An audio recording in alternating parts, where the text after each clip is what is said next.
Thank you for being with us on the feast of St. Alphonsus Liguori. Our top story tonight, the 37th World Youth Day kicks off today in Portugal. Hundreds of thousands of young people are already there and more are still yet to arrive. The Vatican says it has great expectations for the global gathering.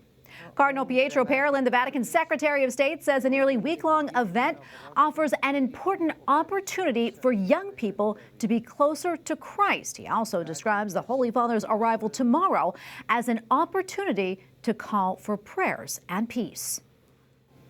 Joining us now from Lisbon is Andreas Thonhauser, EWTN Vatican Bureau Chief. Andreas, great to see you as always. Can you tell us more about the final preparations for the World Youth Day opening?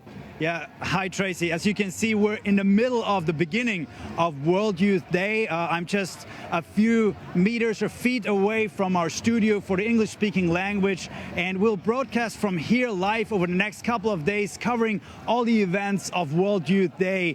As you can see, the park here where Pope Francis will welcome the pilgrims on Thursday has already filled up. He will only arrive tomorrow morning, and then he will have a full program until Sunday, including also a short visit to the Shrine of Fatima, which is just an hour away by car from Lisbon. But today, the opening Mass was scheduled to be celebrated here in this huge stage in the heart of Lisbon. And the altar, as you can see, has the shape of a wave. And actually, from here, you can not only see the center of the city, but also the river Tagus, which flows into the Atlantic. And Holy Mass was celebrated by the Patriarch of Lisbon, Cardinal Manuel Clemente.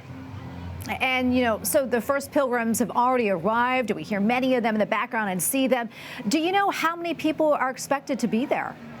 So there are really already hundreds and thousands of people in Lisbon right now. The organizers said today there are 190 or 200,000 registered pilgrims here. Altogether, they have registrations for 354,000 pilgrims, but they also expect the number to rise until Sunday, until the final Holy Mass with Pope Francis, to be close to 1 million.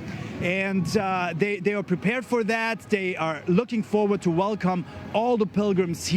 And they also say for every registered pilgrim, there's possibly 2 or 3 pilgrims that are not registered. Yeah. And tell us, Andreas, about the mood there in Lisbon right now. I'm sure you had a chance to talk to some pilgrims there. What are they saying? Yeah, so the mood is great here. There's a lot of excitement in the air, which is true for both organizers and for pilgrims. I interviewed today a group from the United States, and one recurring statement from the young people who have come here was that they are here to encounter Christ. And together with the Holy Father, they want to celebrate their faith, but they also want to understand a better path for their life. And what is happening here now in Portugal over the next 3 days is that the pilgrims will participate in sessions together with their bishops from their home countries. And those sessions are called Rise Up. It's a new format for catechesis, which is much more a conversation than just a monologue or a lecture by the bishop himself, but really engaging with the young people to discuss matters such as evangelization, but also ecology, mercy, and other important topics, especially for Pope Francis. And Andreas, before I let you go, as you mentioned before, Pope Francis is set to arrive tomorrow. Tell us a little bit more what's on his agenda.